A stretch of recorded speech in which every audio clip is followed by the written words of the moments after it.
திமுக ஒரு தீய சக்தி. திமுக ஒரு தீய சக்தி. திமுக ஒரு தீய சக்தி. திமுக ஒரு தீய சக்தி. தீய சக்தி, தீய சக்தி, தீய சக்தி. என் நெஞ்சில் குடியிருக்கும் ஈரோடு மக்களே, மஞ்சள் மஞ்சள் பொதுவா நல்ல காரியங்கள் ஸ்டார்ட் பண்றதுக்கு முன்னாடி இந்த மஞ்சள் எடுத்து வச்சு தான் ஸ்டார்ட் பண்ணுவாங்க. நம்ம வீட்டில் கூட நம்ம அம்மா, அக்கா, தங்கைகள் நமக்காக நாம நல்லா இருக்கணும்ன்றதுக்காக மஞ்சள் புடவை கட்டிக்கிட்டு தான் வேண்டிக்குவாங்க. அப்படி அந்த மஞ்சள்னாலே ஒரு தனி வைப்பு தாங்க. நம்ம கொடியில கூட அந்த வைப்ரண்டான, அந்த எனர்ஜெட்டிக்கான அந்த மஞ்சள் இருக்குமே, அந்த மாதிரி மங்களகரமான மஞ்சள் விளையிற பூமி தான் இந்த ஈரோடு பூமி. இங்க வந்து மஞ்சளை பத்தி பேசாம வேற எங்க போய் பேசுறது? அது மட்டும் இல்ல, இங்க ஒரு மகத்தான ஒரு மனிதரை பத்தி நம்ம பேசியே ஆகணும். இந்த ஈரோடு மண் விவசாயத்துக்கும் பேர் போன மண். இங்க நடக்கிற அந்த விவசாயத்துக்கு மிக முக்கியமான ஒரு கவசமா இருக்கிறது என்ன தெரியுமா? காலிங்கராயன் அணை, காலிங்கராயன் கால்வாய். காலிங்கராயன் அணை கட்டினதுலையும் கால்வாய் வெட்டினதுலையும் உயிரான உணர்வு பூர்வமான நிறைய விஷயங்கள் இருக்குது. அப்படி அந்த ப்ராசஸ்ல அவர் அந்த அணை கட்டும் போதும் கால்வாய் வெட்டும் போதும் ரொம்ப சோர்வடைஞ்சிட்டாராம். அப்ப அவங்க அம்மா அதை பார்த்துட்டு சொன்னாங்களாம், மகனே காளிங்கா, தயிர் வித்த காசு தாழ்வாரம் வரைக்கும் இருக்குது, மோர் வித்த காசு முகுட வரைக்கும் இருக்குது, அதை எடுத்துக்கிட்டு போய் அணைய கட்டியா கால்வாய வெட்டியான்னு சொல்லி தைரியம் கொடுத்தாங்களாம். பெத்த அம்மா கொடுக்கிற அந்த தைரியம் இருக்கு பாருங்க, அதை தாண்டி வேற எதுவுமே கிடையாதுங்க. ஒரு மனுஷனால எதையும் சாதிச்சு காட்ட முடியும். அப்படி ஒரு தைரியத்தை தான் இப்ப நீங்க, என்னுடைய அம்மா, அக்கா, தங்கைகள், நண்பா, நண்பிகள், தோழர்கள் எல்லாரும் எனக்கு கொடுத்திருக்கிறீங்க. அதே தைரியத்தை, அதே துணையா என் கூட நிக்கிறீங்க.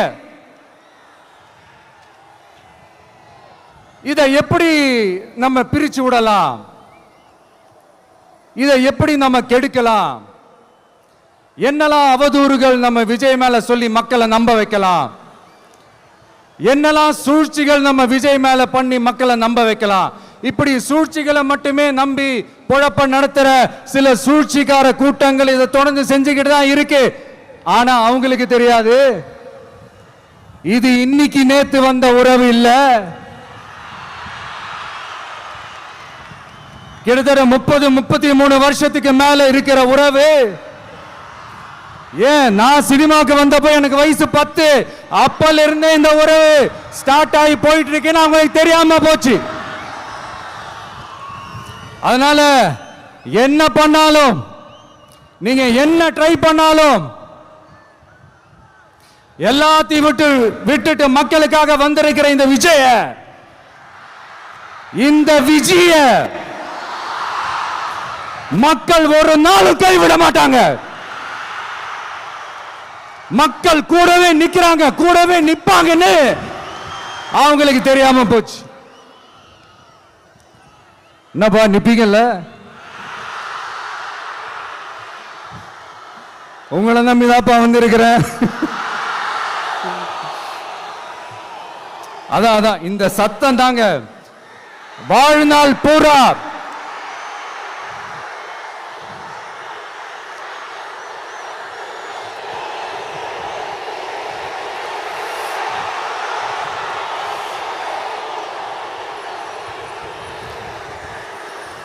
வாழ்நாள் பூரா உங்களுக்கு நன்றியோடவே இருப்பேன். இப்போ நம்ம காளிங்கராயன் அவர்கள் அணையை கட்டுறதுக்காக பவானிக்கு போய் பார்க்கும்போது ஒரு இடத்துல ஒரு பாம்பு வந்து உட்கார்ந்துச்சான், படுத்துச்சான். அது படுத்த இடத்துல தான் அவர் அணையை கட்ட ஸ்டார்ட் பண்ணாராம். அப்புறம் அந்த பாம்பு வளைஞ்சி நெளிஞ்சி போற இடத்துலலாம் கால்வாயை வெட்டினார்னு சொல்லி சில வாய்மொழி கதைகள்லாம் சொன்னாங்க. தண்ணியை சேமிச்சு வச்சு குடிக்கிறதுக்கும் விவசாயத்துக்கும்.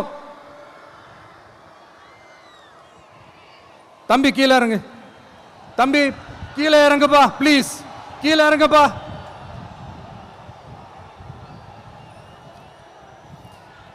Okay, thank you thank you. கீழே இறங்குங்க, கீழே இறங்குப்பா. நீ இறங்கினாதான் முத்தம் கொடுப்பேன்.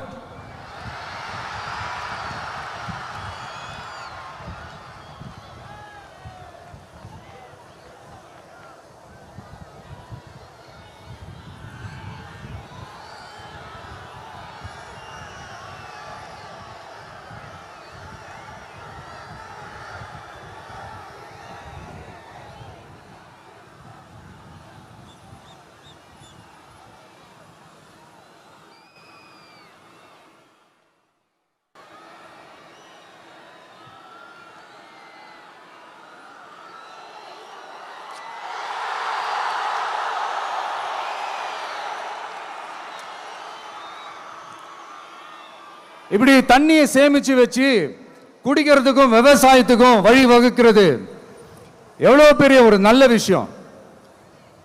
ஸோ இந்த மாதிரி நல்ல விஷயங்கள்லாம் செஞ்சிட்டு கதைகள் சொன்னா பரவாயில்ல, எதுவுமே செய்யாம கதைகளை மட்டும் அடிச்சு விடுறது எப்படி? அத்திக்கடவு அவிநாசி திட்டத்தை இன்னும் விரிவுபடுத்தினா அந்த 3 மாவட்டத்தில் இருக்கிற லட்சக்கணக்கான மக்களுக்கு எவ்வளவு பிரயோஜனமா இருக்கும். எத்தனையோ லட்சம் ஏக்கர் நிலங்கள்ல விவசாயம் நடத்தினா எவ்வளவு பிரயோஜனமா இருக்கும். ஏன் அதெல்லாம் பண்ண மாட்டேன்றீங்க? வள்ளுவர் கோட்டத்துக்கு காட்டுற அக்கறைய இங்க மக்கள் வாழ்வாதாரத்தில் கொஞ்சம் காட்டலாம்ல, ஏன் காட்ட மாட்டேன்றீங்க? இங்க என்ன கவர்மெண்ட் நடத்துறாங்களா இல்ல கண்காட்சி நடத்துறாங்களா? இந்த 21ஆம் நூற்றாண்டிலே மக்களை பத்தி எதுவுமே யோசிக்கிறது இல்ல. ஆனா அந்த காலத்திலேயே இது எல்லாத்தையும் பத்தி யோசிச்ச மக்களை பத்தி, குடிக்கிற தண்ணியை பத்தி, விவசாயத்தை பத்தி, அணை கட்டுறதை பத்தி, கால்வாய் வெட்டுறதை பத்தி, இதெல்லாம் எங்கிருந்து? பவானியிலிருந்து நொய்யலாறு வரைக்கும் கால்வாய் வெட்டி இது எல்லாத்தையும் பத்தி யோசிச்ச காளிங்கராயன் அவர்களுக்கு கோடி கும்பிடு போட்டாலும் பார்த்தாதுங்க. இப்படி அந்த காலத்தில் இருந்த ஒரு ஹீரோவை பத்தி பேசிட்டு இந்த காலத்தில், அதாவது 1920th செஞ்சுரியில் இருந்த ஒரு ஹீரோவையும் பத்தி நம்ம பேசி ஆகணும்ல. ஒருத்தர் இலகிய மனம் கொண்ட ஹீரோனா இன்னொருத்தர் இரும்பு மாதிரி அயன்மேன் தான். எஸ், நம்ம ஈரோடு கடப்பாறை தான்.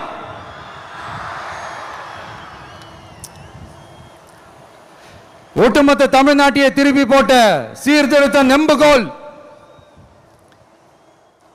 ஈரோடு மாவட்டத்தில் பிறந்த அவர்தான் இந்தியாவுக்கே இடஒதுக்கீடு சம்பந்தமான அரசியல் சட்டத்தை திருத்தறதுக்காக போராட்டம் நடத்தினவர் யாரு? நம்ம தந்தை பெரியாரு. 100 வருஷத்துக்கு முன்னாடியே வகுப்பு வாரி பிரதிநிதித்துவம் வேணும்னு கேட்டவர். அன்னைக்கும் சரி இன்னைக்கும் சரி ஒரு ஆச்சரியத்தோட பார்க்கக்கூடிய ஒரு மனிதர், நம்மளுடைய கொள்கை தலைவர். அப்ப அண்ணாவும் எம்ஜிஆரும் யாரு? பெரியார் அவர்கள் கிட்ட இருந்து எங்களுக்கு தேவையான கொள்கைகளை எடுத்துக்கிட்டோம். அவரை ஃபாலோ பண்ற, அவரை வழிகாட்டி ஏத்துக்கிட்ட அண்ணா அவர்கள் கிட்ட இருந்தோம், எம்ஜிஆர் அவர்கள் கிட்ட இருந்தோம் தேர்தல் அணுகுமுறையை எடுத்துக்கிட்டோம். அண்ணாவும் எம்ஜிஆரும் தமிழ்நாட்டோட சொத்து. அவங்கள பயன்படுத்துறத பத்தி யாரும் இங்க கம்ப்ளைண்ட்லாம் பண்ண முடியாது. அண்ணா எங்களோடது, எம்ஜிஆர் எங்களோடது, நீங்களா எடுத்துக்க கூடாது அப்படிலாம் யாரும் இங்க அழுதுட்டு இருக்க முடியாது, சொல்லிவிட்டேன். அதனால நாங்க ஒரு வழியில அரசியல் செஞ்சுக்கிட்டு போயிட்டு இருக்கிறோம். உங்களுக்கு தான் டிவிக்கு ஒரு பொருட்டே இல்லைல்ல, அப்புறம் ஏன் கதறீங்க? அப்புறம் ஆளாளுக்கு அங்க போயிட்டு இங்க போயிட்டு புலம்பி தள்ளிக்கிட்டு இருக்கிறீங்க. இது எப்படி இருக்கு தெரியுமா? எனக்கு பயம் இல்ல, எனக்கு பயம் இல்ல அப்படின்னு சத்தமா சவுண்ட் விட்டுக்கிட்டே சத்தமா பாட்டு பாடிக்கிட்டு இந்த நடுங்கிக்கிட்டே சின்ன பசங்க நடந்து போவாங்க, அந்த மாதிரி இருக்கு. முதல்ல மண்டையில இருக்கிற கொண்டே மறைங்க சார்.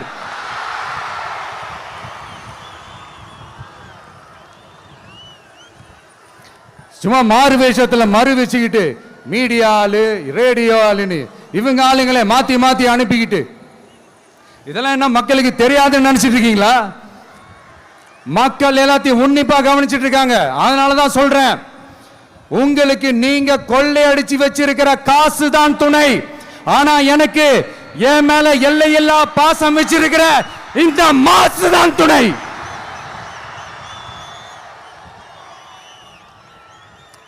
இப்படி நமக்கு துணையா இருக்கிற ஈரோடு மக்களுக்காக நான் இப்போ குரல் கொடுக்கலாம் வந்திருக்கிறேன்.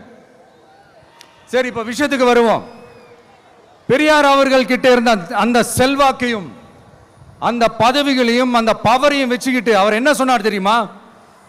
இவ்வளவு செல்வாக்கு, இவ்வளவு பதவிகள், இவ்வளவு பவர் இருந்தோம் நான் ஒரு 5 பைசா காசு சம்பாதிச்சிருப்பேனா? எனக்கோ இல்லை என் குடும்பத்துக்கோ பட்டங்கள் வேணும், பதவி வேணும்னு ஏதாவது கேட்டிருப்பேனா? இல்லை ஏதாவது லாபம் பார்த்துருப்பேனா? இல்லை எதுக்காவது ஆசைப்பட்டிருப்பேனா? ஆனா அவர் பேரை சொல்லிக்கிட்டு அவருடைய கொள்கையை ஃபாலோ பண்றதா சொல்லிக்கிட்டு இப்ப ஆட்சியில இருக்கிறவங்க என்னெல்லாம் செய்யறாங்கன்னு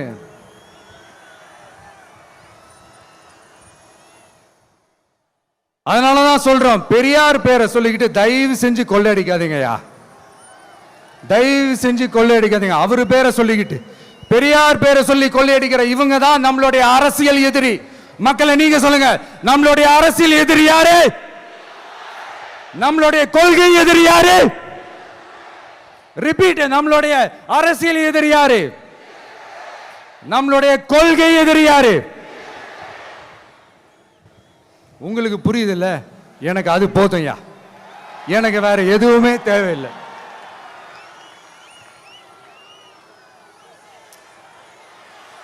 அதனாலதான்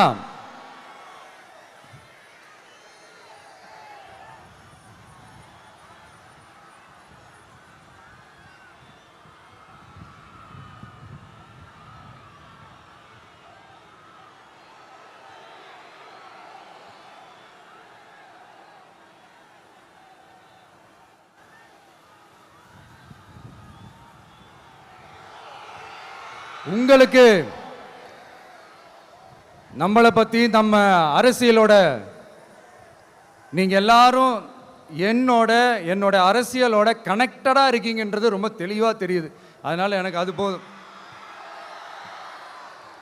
அதனாலதான் எதிரிகள் யாருன்னு சொல்லிட்டு களத்துக்கு வந்திருக்கிறோம். அதனால அவங்கள மட்டும் தான் எதிர்ப்போம். அதுவும் அந்த எதிரிகள் யாரு இப்போ இங்க 2026 சட்டமன்ற தேர்தலில் களத்தில் இருக்கிறாங்களோ அவங்கள மட்டும் தான் எதிர்ப்போம். சும்மா களத்திலே இல்லாதவங்களையும், களத்துக்கும் அவங்களுக்கும் சம்பந்தமே இல்லாதவங்களையும்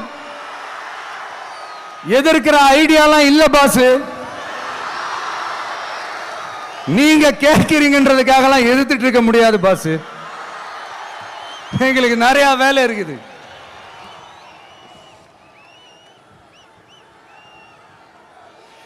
எத்தனை எத்தனை பொய்யான வாக்குறுதிகள். வந்த உடனே நீட்டை ரத்து செய்வோம், கல்வி கடனை ரத்து செய்வோம், கேஸ் சிலிண்டருக்கு மானியமா 100 ரூபாய் தருவோம், என்னெல்லாம் அடிச்சு விட்டுட்டு இன்னி வரைக்கும் கேட்கிறேன், இதெல்லாம் சொன்னாங்களே செஞ்சாங்களா? இவங்க எப்பவுமே இப்படிதான், சொல்றது ஒண்ணு செய்யறது ஒண்ணு. திமுகவும் பிரச்சனைகளும் ஃபெவிகால் போட்டு ஓட்டின ஃப்ரெண்ட்ஸ் மாதிரி ஒன்னிலிருந்து ஒன்னை பிரிக்கவே முடியாது. இப்போ ஈரோடு பகுதியில் இருக்கிற பிரச்சனையை பத்தி பேசுவோம். பெரியார் பேரை மட்டும் சொல்லிக்கிட்டு எப்படி அவரோட கொள்கைகளுக்கு எதிராக செயல்படுறாங்களோ அப்படிதான் இந்த மஞ்சள் நகரத்தோட மஞ்சளுக்கும் ஒண்ணும் பண்ணல, மஞ்சள் விவசாயிகளுக்கும் ஒண்ணும் பண்ணல. ஆராய்ச்சி மையம், சிறப்பு மையம்னு கோடி கோடியா டெண்டர் விட்டாங்க, பேருக்கு கட்டிடத்தை கட்டினாங்க. ஆனா உலகமே போட்டி போட்டு வாங்குற மஞ்சளை மதிப்பு கூட்டி விற்பனை செய்ய,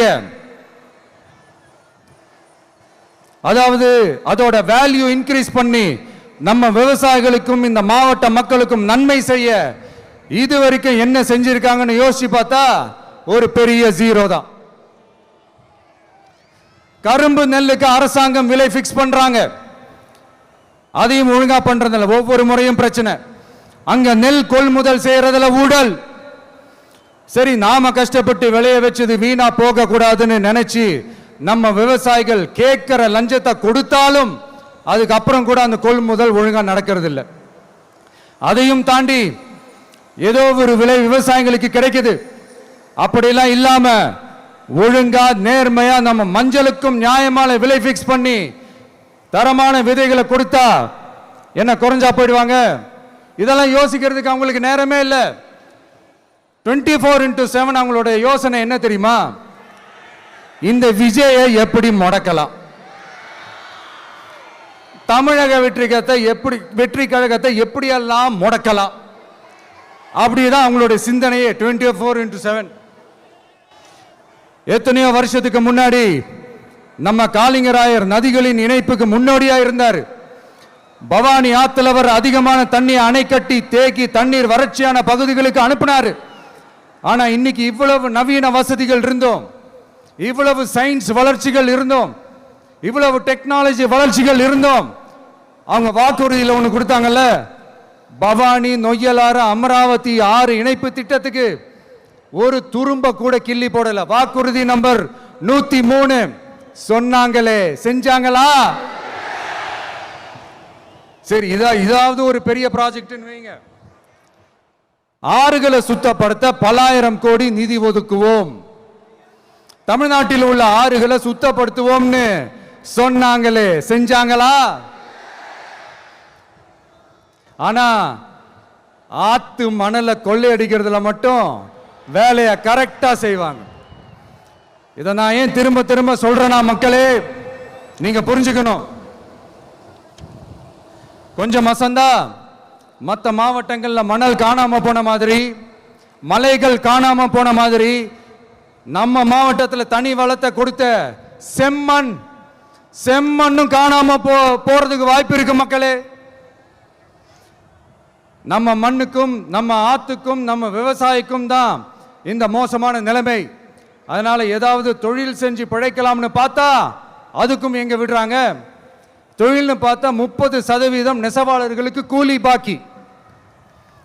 அரசாங்கம் நம்ம நெசவாளர்கள் கிட்ட இருந்து கொள்முதல் செய்த வேட்டி சேலைக்கான கூலியை கூட போராடித்தான் வாங்க வேண்டியதா இருக்குது. அது சலுகையோ உதவியோ நலத்திட்டமோ கிடைக்காது. நம்ம உழைப்புக்கான ஊதியம், நம்மளோட உரிமை, அதுக்கே போராட வேண்டிய நிலையில தான் இந்த அரசாங்கம் நம்மளை வச்சிருக்கு. நல்லா பார்த்துக்கங்க மக்களே, உரிமைக்கு குரல் கொடுத்தவங்க தான் இவங்க. சிறு குறு தொழில்கள் பீக் ஹவர்ஸ் சார்ஜ்னு கரண்ட்டுக்கு அநியாய விலை வச்சு அதையும் செய்ய விடாம நம்மளை முடக்கிடுறாங்க. அந்த பீக் ஹவர்ஸ் சார்ஜ் கொள்ளையால எத்தனை வருஷமா எவ்வளவு பேர் பாதிக்கப்படுறோம், எவ்வளவு தொழில்கள் பாதிக்கப்படுது. நாமளும் கத்துறோம், போராடுறோம், கோரிக்கை வைக்கிறோம். எதையாவது இவங்க கண்டுக்கிறாங்களா? கொஞ்சம் யோசிங்க. ஏன் கண்டுக்க மாட்டேன்றாங்கன்னு கொஞ்சம் யோசிங்க. அப்போதாங்க பிரைவேட்ல அதிக விலைக்கு கரண்ட் வாங்க முடியும், அதுக்கு டெண்டர் விட முடியும். அப்படி டெண்டர் விட்ட மேட்டர்ல எல்லாம் என்ன நடக்கும்னு உங்களுக்கும் தெரியும், எனக்கும் தெரியும், நம்ம எல்லாருக்குமே தெரியும். இந்த மாதிரி ஈரோடுல மட்டும் இல்ல, எந்த மாவட்டத்துக்கு போனாலும் பிரச்சனைகள் மேல பிரச்சனைகள் தான்.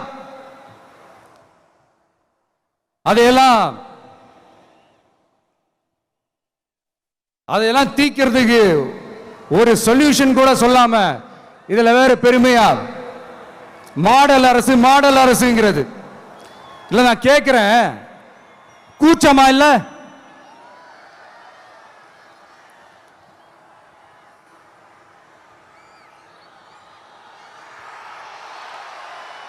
இதெல்லாம் கேட்டா அப்படியே நம்ம பக்கம் யூட்டர்ன் அடிச்சு வந்துருவாங்க. விஜய் என்ன அரசியல பேச மாட்டேன்றாரு, விஜய் என்ன சினிமா டயலாக் மாதிரி பேசுறாரு, விஜய் என்ன பஞ்ச் டயலாக் பேசுறாரு, விஜய் என்ன 10 நிமிஷம் தான் பேசுறாரு, 9 நிமிஷம் தான் பேசுறாரு. நான் எத்தனை நிமிஷம் பேசினா உங்களுக்கு என்ன சார்? நான் எப்படி பேசினா உங்களுக்கு என்ன சார்? உள்ள விஷயம் என்னன்னு பாருங்க சார். ஒவ்வொரு மாவட்டத்துக்கும் போய் மக்கள் ஃபேஸ் பண்ற பிரச்சனைகளை எடுத்து பேசிட்டு இருக்கிறேன். பின்ன அது அரசியல் இல்லாம வேற எதுதான் அரசியல்?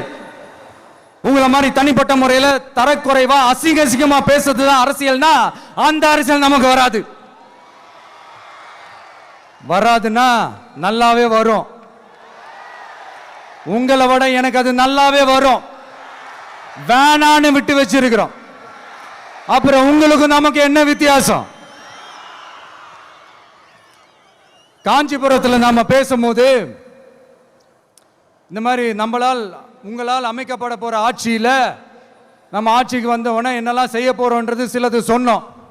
அதையெல்லாம் தப்பா புரிஞ்சுக்கிட்டு இப்போ சொல்றேன், விளக்கமா சொல்றேன். நான் சலுகைகளுக்கு எதிரானவன் கிடையாது. மக்களுக்கான சலுகைகளை இலவசம்னு சொல்லி அசிங்கப்படுத்துறதுல எனக்கு உடன்பாடு கிடையாது. மக்கள் காசுல மக்களுக்கு செய்யறதை எப்படி இலவசம்னு சொல்லுவீங்க? அப்படியே செஞ்சிட்டாலும் ஓசில போறேன்னு சொல்லி அசிங்கப்படுத்துறீங்க. என்ன கேட்கறதுக்கு ஆள் இல்லைன்னு நினைச்சீங்களா? மக்களுக்கு ஒண்ணுன்னா இந்த விஜய் வந்து நிப்பா, இந்த விஜய் வந்து கேள்வி கேட்பா. இந்த விஜய் எப்பவுமே மக்கள் பக்கம் தான், அதே மாதிரி மக்களும் என் பக்கம் தான். என் மக்கள் மானத்தோட மரியாதையோட கௌரவத்தோட வாழணும். என் மக்கள் யாருக்கும் கீழே கிடையாது.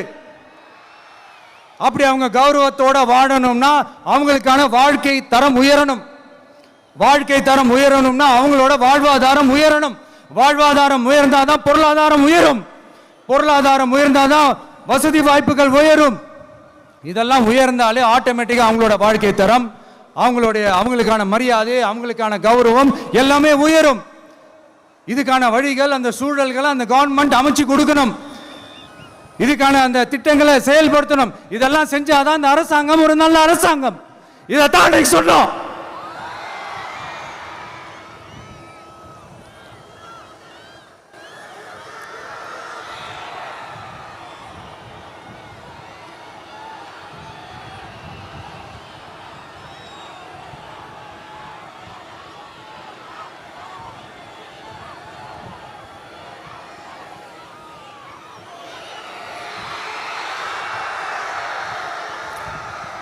இதைத்தான் இன்னைக்கு சொன்னோம். உடனே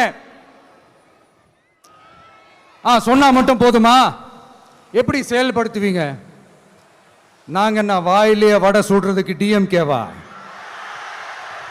டிவி கேடா?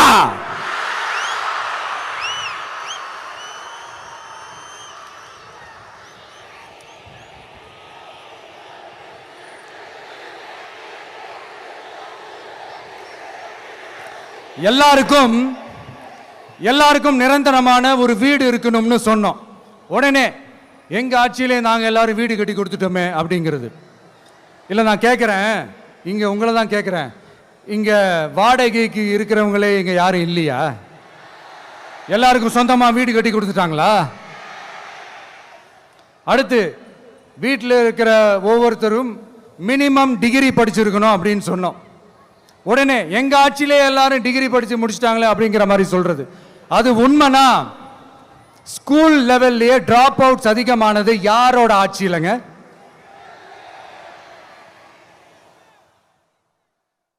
பசங்க பிள்ளைங்க யாரும் ஸ்கூல்ல சேரலன்னு சொல்லிட்டு எனக்கு தெரிஞ்சு 207 கவர்மெண்ட் ஸ்கூல்ஸ் மூடினது யாரோட ஆட்சியிலங்க? இதுல கல்வியில் சிறந்த தமிழ்நாடுன்னு டிராமா வேற. அடுத்து குடும்பத்தில் ஒருத்தருக்கு நிரந்தரமான வருமானம் வரணும், வேலை வாய்ப்பு கிடைக்கணும் அப்படின்னா நாங்க கொடுக்காத வருமானமா, நாங்க கொடுக்காத வேலையா அப்படிங்கிறது. எத்தனையோ லட்சம் காலி பணியிடங்கள் நிரப்புவோம்னு வாக்குறுதி கொடுத்துட்டு ஆட்சிக்கு வந்தீங்கல்ல, எத்தனை லட்சம் காலி பணியிடங்களை நிரப்புனீங்க? அட்லீஸ்ட் 1,00,000 காலி பணியிடங்களாவது நிரப்புனீங்களா? இதெல்லாம் சொல்லிட்டு மக்களை ஏமாத்துறது யாரோட ஆட்சி இல்லைங்க? அடுத்து ரொம்ப முக்கியமா, பெண்களுக்கு பாதுகாப்பு இல்ல, சட்டம் ஒழுங்கு சரியா இல்லைன்னு சொன்னா தமிழ்நாட்டில் பெண்கள் பாதுகாப்பு தான் அதிகமா இருக்குதான். நீங்க சொல்லுங்க மக்களே, பெண்கள் பாதுகாப்பு இருக்கு? சட்டம் ஒழுங்கு சரியா இருக்கு? அவங்க சொல்றது உண்மையா? அவங்க சொல்றதை நீங்க ஏத்துக்கிறீங்களா? சத்தமா கேக்குதா சார்? இதுதான் ரியாலிட்டி, இதுதான் நிஜம். நம்மளுடைய ஆட்சியில சட்டம் ஒழுங்குல சமரசமே இருக்காது. அதனாலதான் இவ்வளவு ஸ்ட்ராங்கா சொல்றோம், தைரியமா இருங்க மக்களே. இந்த மாதிரி விஷயங்கள்லாம் நம்ம மக்கள் கிட்ட எடுத்து சொன்னா உடனே இந்த இது எடுத்துட்டு வந்துருவாங்க.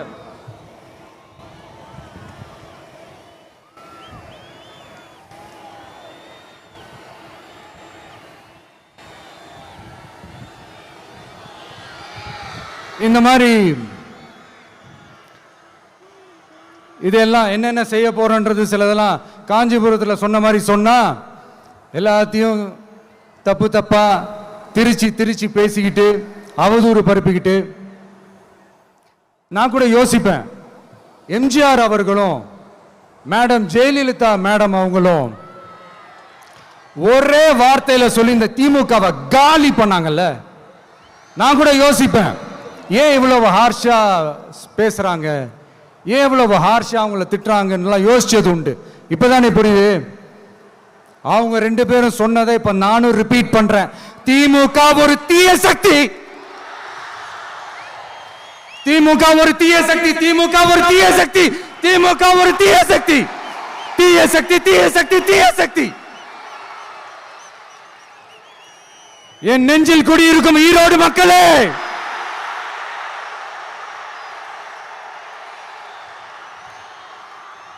டிவிகே ஒரு தூய சக்தி. எப்படி? டிவிகே ஒரு தூய சக்தி. தூய சக்தி டிவிகேவுக்கும் தீய சக்தி டிஎம்கேவுக்கும் தான் போட்டியே.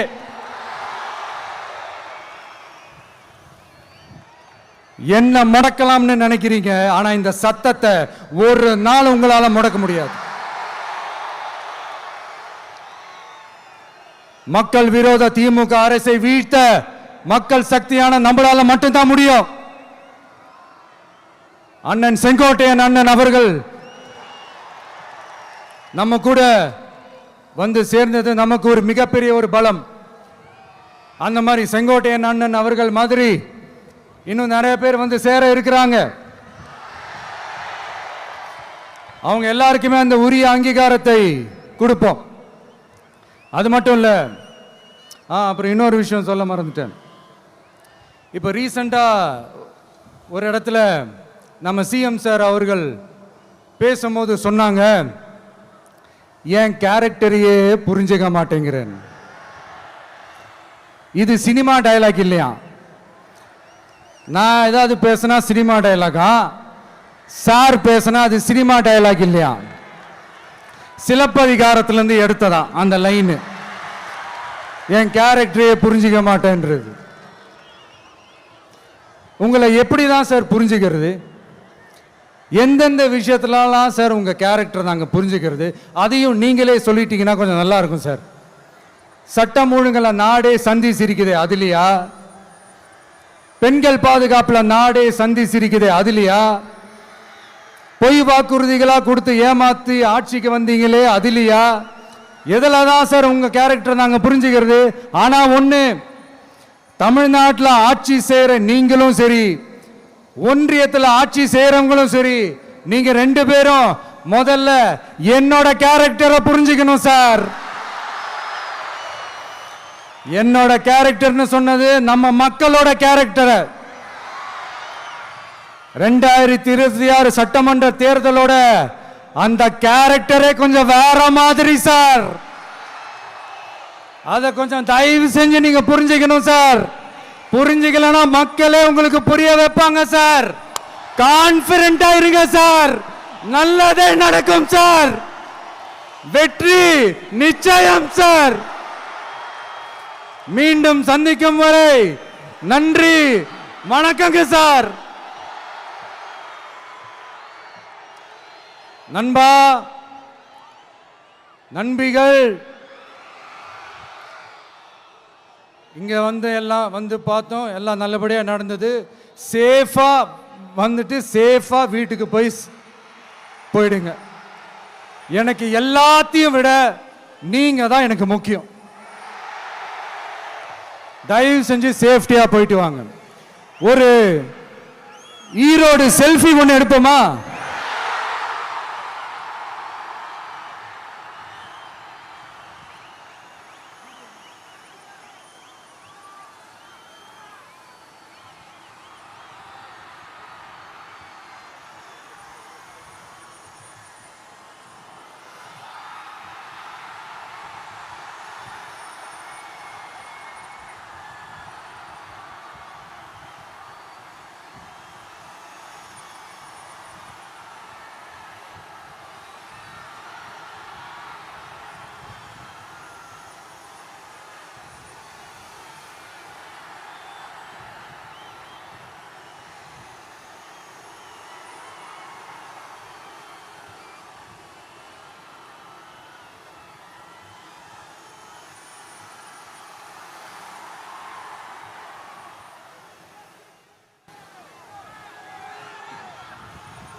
சென்ட் ஜோர்ஜ் கோட்டையில் முதலமைச்சராக தலைவர் வருவதற்காக அண்ணன் செங்கோட்டையிலும் செங்கோலை தருகிறார்.